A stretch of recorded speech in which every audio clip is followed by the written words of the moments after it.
Este podcast foi produzido pela WePod, Inteligência em Podcast. Two women very important in your life, and you kill them both.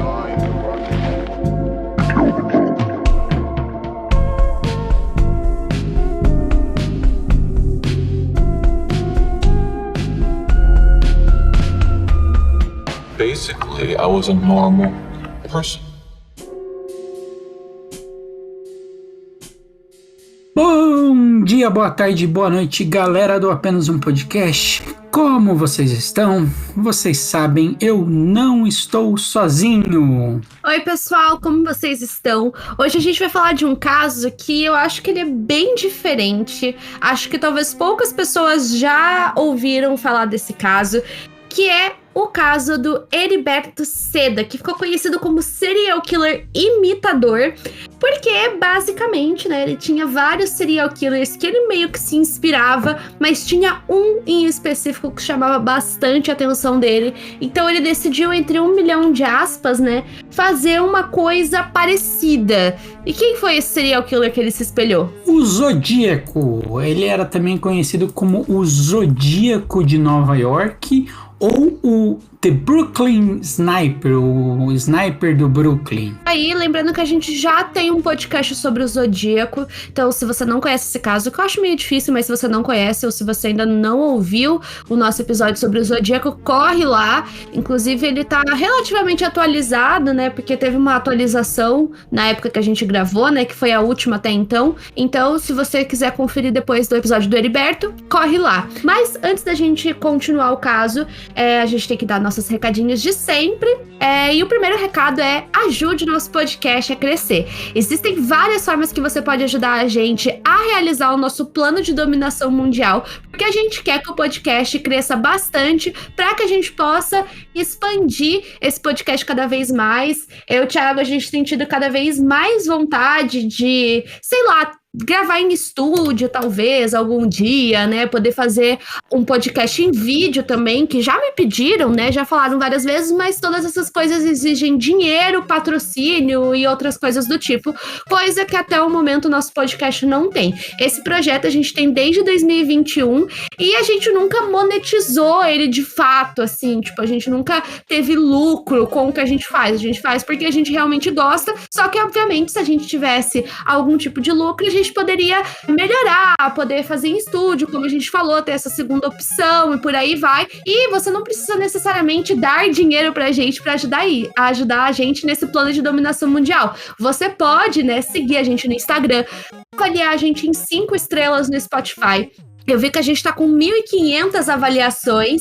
Vamos tentar chegar em 2.000 avaliações. Então, se você não avaliou a gente ainda, corre lá. Ou avalie a gente positivamente nos agregadores que você ouve. Se você ouve a gente pelo Spotify também, a gente sempre deixa uma caixinha de interação. Então, bota o comentário lá. A gente tá começando a ler os comentários que vão pra essa caixinha sempre no final dos episódios. Então, se você quer que o seu comentário apareça, ele vai aparecer lá no finalzinho do episódio.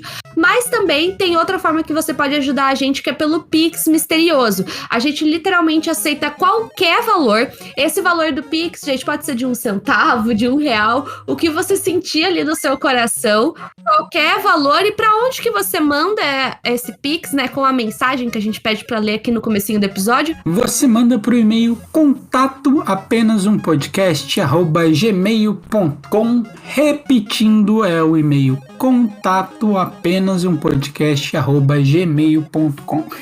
Essa semana eu vou confessar pra vocês que eu tô levemente entediado, porque, pra quem não sabe, eu tava gravando o meu último episódio. A gente tava gravando o último episódio e eu comecei a sentir uma leve dor na barriga e tal, mas nada demais, né? A gente terminou de gravar o episódio que era o Crime News, e aí eu tava sentindo muita dor, assim. Eu tava achando estranho tudo isso, mas tranquilo, né? E aí eu fui tentar dormir. Eu basicamente não consegui dormir. E quinta-feira eu fui no médico. Indo pro médico, a médica achou que você tá com uma questões de gases e etc. Me deram um monte de remédio, eu tomei um monte de remédio e aliviou, mas a dor não passava. E aí, na sexta-feira, eu tive que voltar pro médico e descobri que eu tive que tirar o meu apêndice. Então, eu estou aqui um pouco entediado. Já até falei pra Marisa que eu não consigo ficar em posição confortável nenhuma, então se vocês ouvirem algum barulho de cadeira, microfone, é porque basicamente eu não consigo ficar numa posição só, então fica um pouco desconfortável. Então é isso aí, galera. Me desejem melhoras, porque sabe uma coisa incrível de apêndice, Marisa? O quê? Apêndice você só resolve tirando, porque em suma meu apêndice estava o dobro do tamanho, eu não tinha nenhum outro maior problema, tipo, eu era estágio inicial, mesmo ele estando o dobro do tamanho, só que assim, não tem o que você fazer. Se você não tira, não melhora. Não tem opção. A única opção é você fazer a cirurgia. É um pouco assustador essa coisa do apêndice, gente. Então prestem atenção, porque sempre precisamos em dias, porque pra dar um problema é literalmente de uma noite pra outra, assim. Então, E é bizarro, assim. fiquem atentos e... Tipo, na quarta-feira... Sim, imagino. Quarta-feira eu tava, tipo... Sabe, sei lá, sabe quando você toma, tipo, aqueles Luftal-gotas, que você tá, putz, sei lá, deve estar com gases, alguma coisa assim. Não, é tipo assim, uma das piores dores da minha vida. E aí, por sorte, eu fiz um negócio que eles chamam de laparoscopia. Nossa, parece até palavra de trava-língua. Eu fiz a laparoscopia, que é basicamente só um cano, não é mais aquele... Eles não te passam a peixeira e é só um cano, mas ainda assim é bizarro, porque eu sinto que o meu corpo tá diferente. Então, eu sinto que eu sou uma outra pessoa, assim, até questão de equilíbrio, é bizarro, assim. Então, vamos falar sobre esse caso do Zodíaco? Também é bizarro, Marisa? Vamos lá e vamos começar do começo.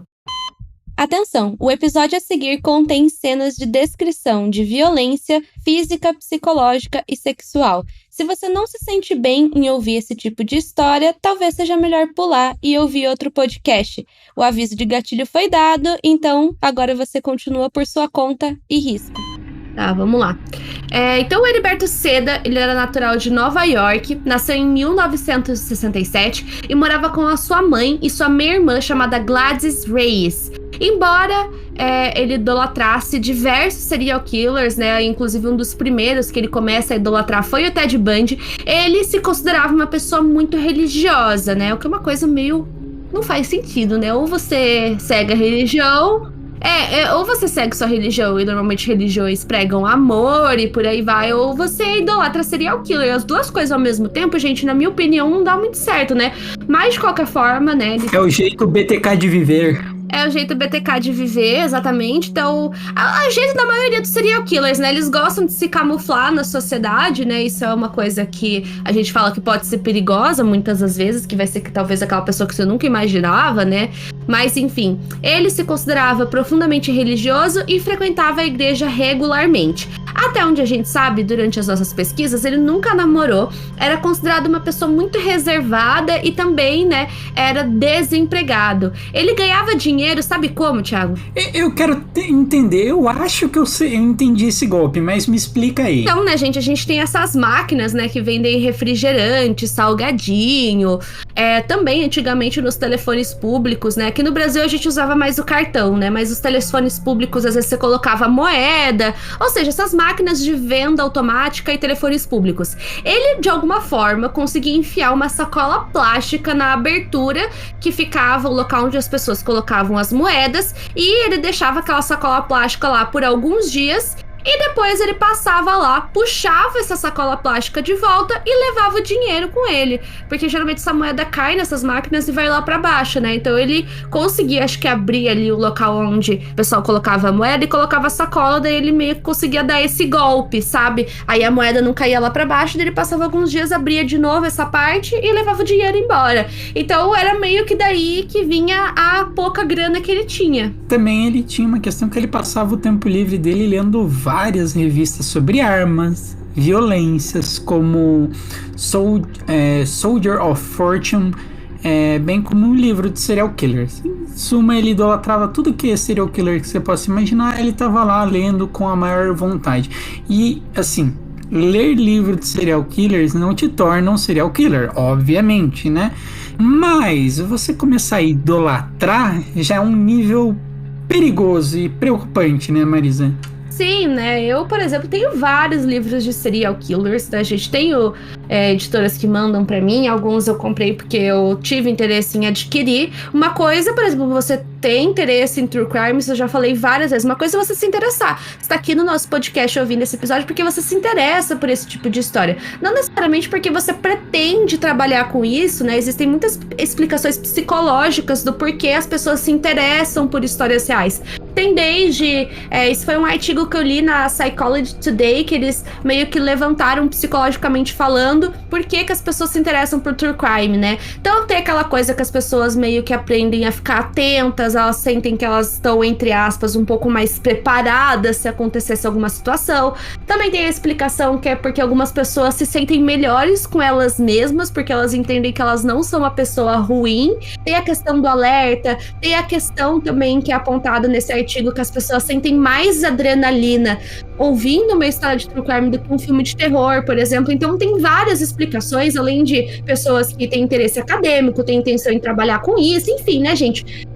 Maneiras, entre aspas, né, saudáveis de você consumir esse tipo de conteúdo, né? Saudável no sentido que você não vai levar isso para um lado extremo de você achar que a pessoa fez certo, de você idolatrar essas pessoas terríveis, que não vai levar você a se tornar uma pessoa igual o Heriberto. A gente percebe que ele provavelmente já tinha algumas condições psicológicas que não eram tratadas, e isso provavelmente impulsionou ele a fazer o que ele vai fazer mais pra frente, né? Então, assim, tem muitas explicações do porquê as pessoas consomem, mas é que eu sempre falo, né? O true crime, na minha opinião, não é o problema, e sim como a mídia transmite essas informações e como as pessoas consomem essas informações, né? Então, é bem importante a gente ter esse tipo de reflexão, né? E como o Thiago já adiantou, ele idolatrava vários serial killers, né? Vários, mas tinha um específico que era o master ídolo dele, que era o Zodíaco, né? O famoso, né, serial killer, né? O infame serial killer de São Francisco. Pra vocês terem noção, ele mantinha alguns álbuns com recortes relacionados ao Zodíaco, né? Sei lá, jornais que tinham notícias e por aí vai. E na cabeça doentia dele, o Zodíaco era um servo de Deus, que estava cumprindo uma missão aqui na Terra. Então, assim, no mínimo estranho, né? E outra coisa que eu, só voltando a deixa, a gente criou o podcast justamente porque eu e a Marisa, a gente via que tinha muita besteira, abobrinha, tinha muita coisa estranha quando falavam de casos criminais, e a gente quis falar sobre por causa disso, né? Para trazer um olhar mais técnico, um olhar mais...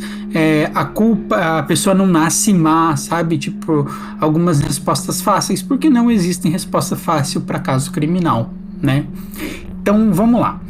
Voltando pro caso, quando o Gladys, ele cresceu, ele tornou-se fisicamente abusivo, né? Com ela, com a irmã dele, isso? Isso, ele começou a ser abusivo com ela fisicamente, isso vai piorando cada vez mais. E quando o Seda ele tinha 16 anos, ele abandonou o ensino médio. Ele abandona o ensino médio basicamente quando uma arma de fogo é encontrada em seu poder, em sua posse, basicamente, né? Ele é expulso da escola e acaba decidindo que ele não vai voltar mais para a escola.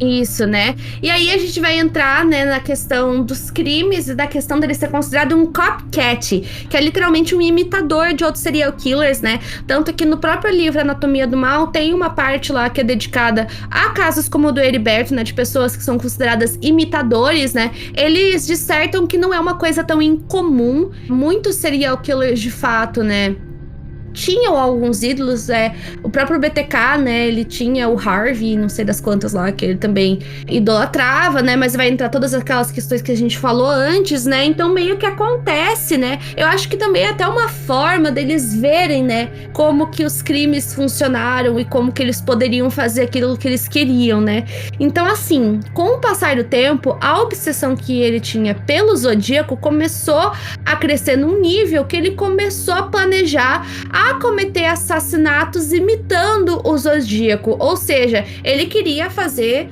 crimes parecidos com um do serial killer. Então, ele começou a reunir um pequeno arsenal de explosivos, munições e também algumas armas Zip. E a gente, né, antes de gravar esse podcast, a gente tá pensando o que é uma arma Zip, e o Thiago foi atrás, então explica aí pros nossos ouvintes o que é uma arma Zip. Basicamente, uma arma Zip, ela não é legalizada nos Estados Unidos, é porque ela é uma arma meio que feita à própria mão. Sabe aquelas pistolas de grampo? É uma coisa meio parecida que, tipo, a pessoa faz, ela cria um molde e faz. E como ele não tinha muito dinheiro, porque eu fiquei pensando, caramba, por que esse cara vai atrás das próprias armas, criar as próprias armas, fazer a própria munição, os explosivos, etc. Porque ele não tinha muita grana, porque ele era pobre, basicamente. Ele não tinha como ter acesso a isso, sabe? Então daí ele vai criando essas próprias armas Zips que os canos, ele criava canos, então, tipo, ele pegava, sei lá, canos de armas 9mm e colocava ali, canos de armas de 22mm e colocava ali. Então isso dificulta muito para você saber fazer uma balística daquilo, tipo, você não tem um padrão, porque sempre quando você tem uma arma, a arma deixa um padrão, e como essas Zips, ela não deixa um padrão, porque ela é feita totalmente artesanalmente, ela não tem número de série, um monte de coisas que tem normalmente numa arma. Sim, isso dificultaria a investigação? Dificultaria, mas vale lembrar, gente, que não é porque você usou armas diferentes que a polícia não vai conseguir conectar os crimes, tanto que no caso dele, a polícia conecta ele aos crimes por outras coisas, assim, então ele tentou meio que dar uma burlada ali pra que dificultasse essa conexão, mas acabou não acontecendo, tá? Então, assim como o Zodíaco original, vamos falar assim, o Zodíaco lá de São Francisco, ele também planejava que em algum momento ele simplesmente ia parar de matar e sumir do mapa, né? Então, em novembro de 1989, ele enviou, né, a primeira carta para a 13ª delegacia da cidade, com uma mensagem alertando que pessoas seriam mortas, e a carta dizia o seguinte: que é o Zodíaco, o primeiro signo está morto. O Zodíaco matará os 12 signos do cinturão. Quando a luz zodiacal for vista, o Zodíaco espalhará o medo. Tenho visto um monte de policiais na Avenida Jamaica, mas vocês não são de nada e não pegarão o Zodíaco. Esse cara deve ter visto muito MIB, sério. É uma vibe muito MIB. Quem conhece o caso do Zodíaco sabe que todas as cartas dele, ele começava com aqui é o Zodíaco, e realmente durante as cartas tinha coisas assim que eram muito desconexas e por aí vai.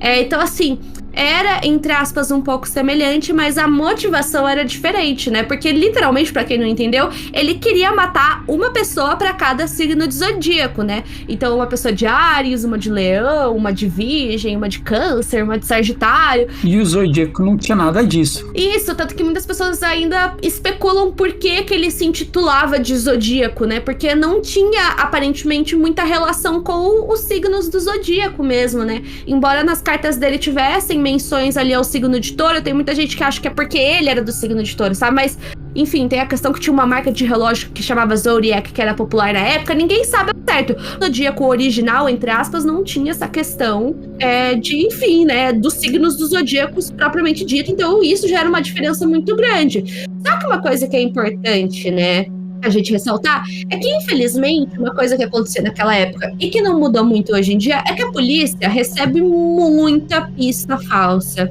Muitas pessoas pregam trote.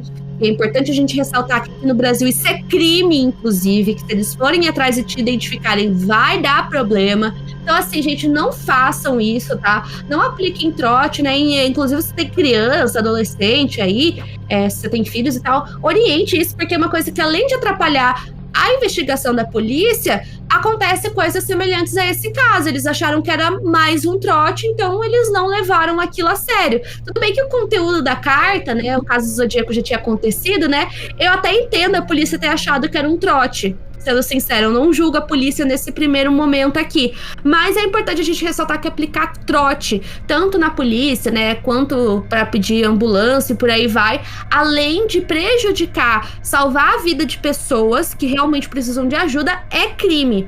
Mas, né, na carta, né, tava dizendo, né, Thiago, que o primeiro signo já havia morrido. O que não foi bem assim, e conta aí sobre quem foi a primeira vítima dele, como que aconteceu. A primeira vítima dele era conhecida como Mário Orzocco e ele era de Escorpião. Ele chegou a sobreviver a um tiro nas costas, porque, como eu falei, aquela arma que ele tinha era muito artesanal, então ele não sabia nem a quantidade de disparos que ele tinha que dar para conseguir matar uma pessoa. Então o Seda embrulhou um bilhete dizendo que este é o Zodíaco em torno da pistola e deixou no local. Ele usou essa pistola e deixou no local, mas essa pessoa ela não morre. Então, basicamente, essa pessoa consegue sobreviver, né? E ele não sabia disso, aparentemente. Não sabia. Inclusive, isso vai ser uma coisa que vai meio que ajudar a polícia a conectar, porque, felizmente, a maioria das vítimas que ele tentou fazer conseguiram sobreviver. Então, tinha toda uma questão de depoimento das próprias vítimas, né? Então, assim, essa foi a primeira vítima. 3 semanas depois, ele atirou e acabou ferindo um homem chamado German Montenegro. Ele era do signo de Gêmeos.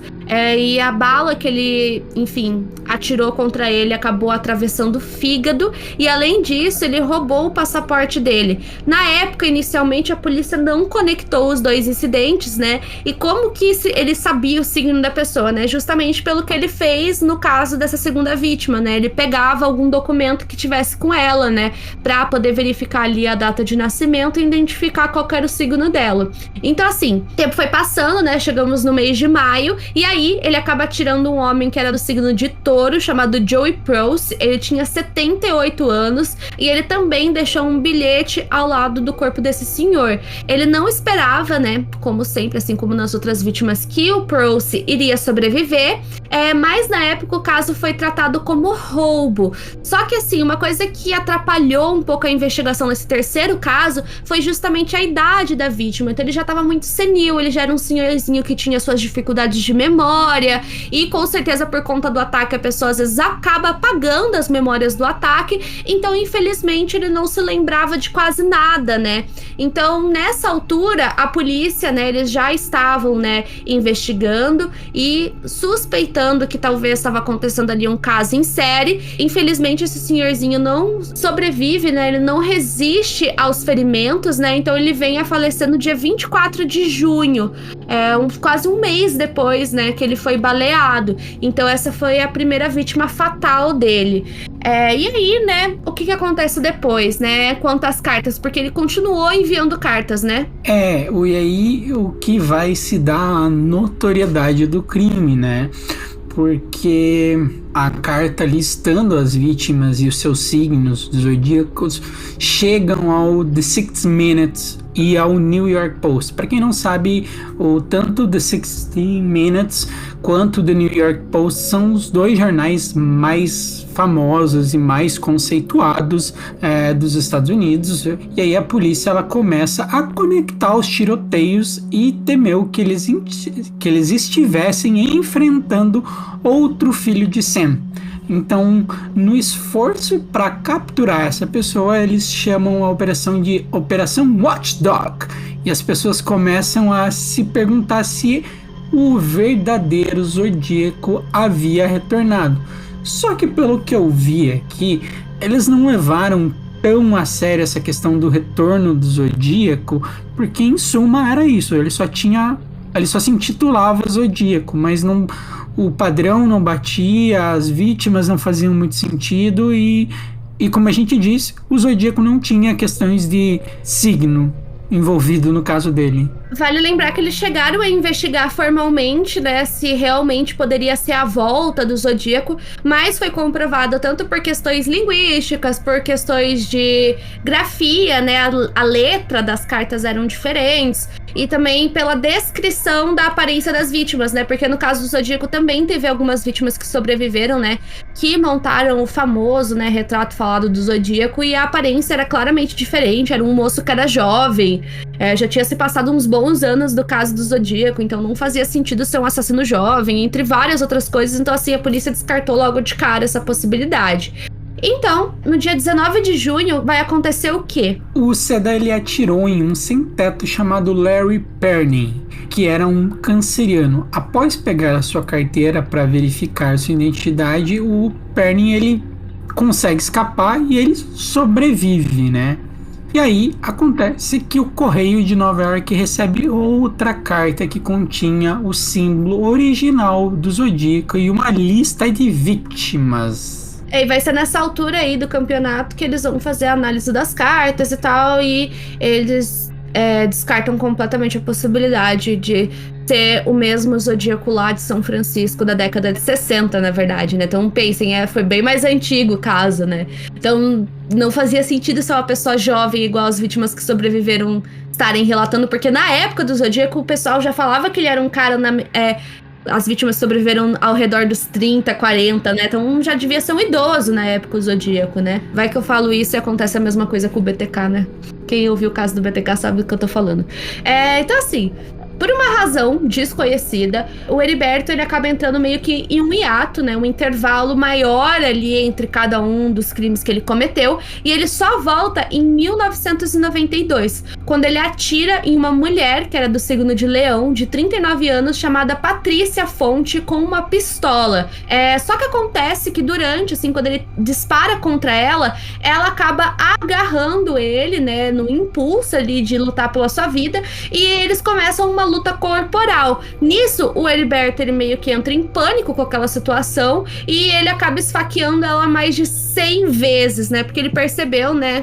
Porque nenhuma das outras, a maioria dos ataques dele, ele atirava de costas contra a pessoa e a pessoa provavelmente era pega desprevenida e aí acontecia que a pessoa tentava fugir, ela não ia pro confronto, sabe? E dessa vez foi pro confronto, então por isso que teve esse ar de agressividade, né? Acredito eu. Foi um caso mais triste, né? Essa moça acabou morrendo de uma forma mais violenta e mais trágica, né? Não que não tivesse acontecido isso com as demais vítimas, né? Mas a gente vê um caso diferente, porque até então não houve o uso de faca. E depois disso, ele não atacou mais ninguém até o próximo ano de 1993. E aí sim, né? Nesse ano em questão, ele ataca mais 3 pessoas. E dessas 3 pessoas, uma vem a falecer. Elas eram o Jim Weber, que era do signo de Libra, o Joseph D. Coney, que era virginiano. E esse homem em questão, né, o Joseph, foi a pessoa que infelizmente acabou falecendo, e a Diane Ballward, que era do signo de Touro. Então, no caso da Diana e do Jim, eles acabam sobrevivendo, mas o Joseph infelizmente vem a falecer. E aí, no dia 10 de março de 1994, vai acontecer o quê? Ele, o Seda, o Herbertino Seda, ele é preso por possuir uma pistola Zip. Porque, para quem não sabe, isso é crime nos Estados Unidos. Não é crime você ter uma arma, mas é crime você portar uma arma adulterada, porque claramente, como a gente falou, tem todas essas questões de não ser rastreada, não ter controle de qualidade, tudo isso que a gente já falou. E por ter sido rotulado incorretamente no laboratório forense, essa arma não chega a ser testada para fazer uma comparação para ver se é realmente o Zodíaco que eles estavam procurando, que eles chamavam de Zodíaco de Nova York ou Sniper do Brooklyn. Então, em 10 de julho, ele atirou em um homem, mas também não foi fatal, em 10 de junho. Mas o ataque ele não foi relatado e essa vítima nunca oficialmente foi identificada. Porém você sabe que o ataque aconteceu, né? Mas vamos dar uma recapitulada aí no modus operandi dele. Então, como vocês puderam ver, o critério dele de escolha das vítimas era com base no signo. Ele queria uma para cada signo do Zodíaco. Então, no total, seriam 12 vítimas. Mas, tirando isso, o alvo parecia ser pessoas aleatórias que ele encontrava ali nas ruas, né? Então ele atirava contra essas pessoas através de pistolas caseiras, né? As pistolas Zips que a gente falou pra vocês, de 9mm ou 22mm. Durante os primeiros tiroteios, ele realizou os ataques de forma relâmpago, ou seja, ele simplesmente chegava na pessoa e atirava nela. Só que com o passar do tempo, ele mudou a forma que ele abordava as vítimas, dessa vez iniciando conversa com elas, né, arrumando pretextos falsos e pedindo orientação, esse tipo de coisa. Aí sim, ele atacava a vítima. Como a gente falou, o objetivo dele era matar 12 pessoas, uma para cada signo do zodíaco. Como a gente listou em algumas vítimas, né, para descobrir o signo delas, ele sempre tentava pegar algum documento que tivesse com ela, né, um cartão de identificação ou um passaporte, qualquer tipo de documento, para poder verificar a data de nascimento. Ao todo, infelizmente, ele acabou tirando a vida de 3 pessoas e deixou outras 7 pessoas gravemente feridas, né, ou, enfim, teve algum tipo de ferimento. E aí, né, no dia 1º de agosto, o The New York Post vai receber outra carta, né? Que continha uma lista das vítimas de 92, 93, bem como um estranho código em totem e as frases durmam os meus pequenos mortos, como nós os detestamos. Então uma frase um pouco sem sentido, que não tinha muita conexão, embora em Nova York tenha entrado em pânico mais uma vez. Obviamente, tem um serial killer à solta na maior cidade dos Estados Unidos, que é Nova York. Tudo vai virar um caos, a mídia vai cair em cima, várias pessoas vão ficar sabendo, vai virar notícia no mundo e em Nova York. E aí, no dia 18 de junho de 1996, ele ficou furioso quando Gladys ela traz um amigo pro apartamento deles e ele não gosta disso. O Seda pede para ele sair, mas ela não sai, ele não expulsa o amigo dela.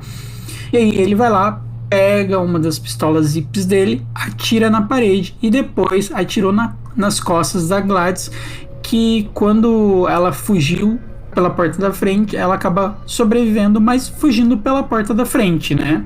E aí ela faz o que toda pessoa deveria fazer, que sobrevivendo ao ferimento da bala, ela conseguiu chegar a um apartamento e ligar para o 911, tanto para pedir resgate quanto para denunciar para a polícia o que estava acontecendo, né? Exato, né? E vai ser aí que o Heriberto vai ser preso.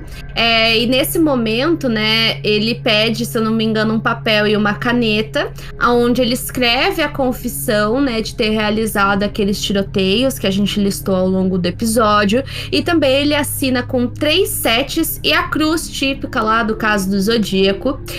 E assim, né, quando o policial recebe essa carta que ele escreveu de confissão, ele acaba se tornando, né, o principal suspeito de ser o Zodíaco de Nova York, né, aquele atirador que eles estavam procurando. Eles pegam as impressões digitais do Heriberto e eles comprovam, não só através das impressões digitais, mas também por outras evidências, que ele era o assassino que eles tanto estavam procurando. Então, em junho de 1998, ele vai ser oficialmente levado a julgamento por esses crimes, aonde ele foi condenado a 83 anos e meio de prisão, o que significa que ele não será legível à liberdade condicional. Então, assim, ele não vai poder ter liberdade condicional até ele completar pelo menos 113 anos de prisão, porque talvez esses 83 anos de prisão eles se estendam, né? O que eu acho difícil, né, gente? 83 anos de prisão já é muita coisa, né? Então, assim, a pessoa pode morrer, eventualmente foi isso que eu quis dizer, né? E morrer uma hora, assim, tipo...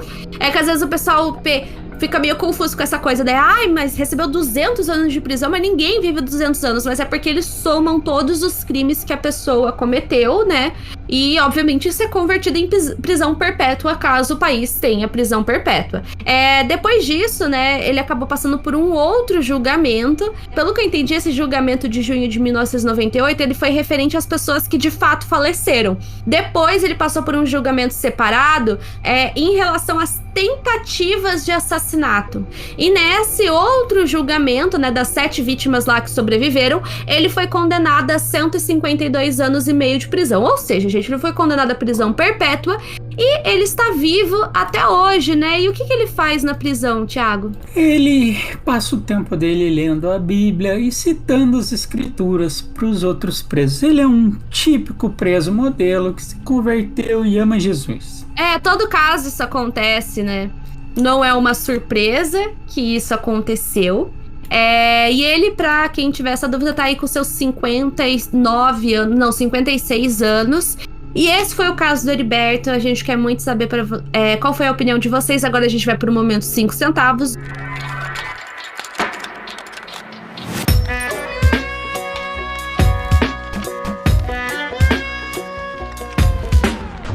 Eu já vou começar perguntando pro Thiago o que ele achou, porque, mais uma vez, né, Thiago, fui eu que trouxe esse caso pra você conhecer, e eu quero saber o que você achou. Olha, eu até comentei, tem uma vibe meio Homens de Preto, assim, tipo de astrologia, universo e etc, porque eu sei que na época, década de 50, 90, isso era bem relevante, até hoje acho que ainda é relevante, as pessoas acreditam, mas eu achei muito estranho, sabe? Porque, tipo, não faz sentido nenhum, não tem...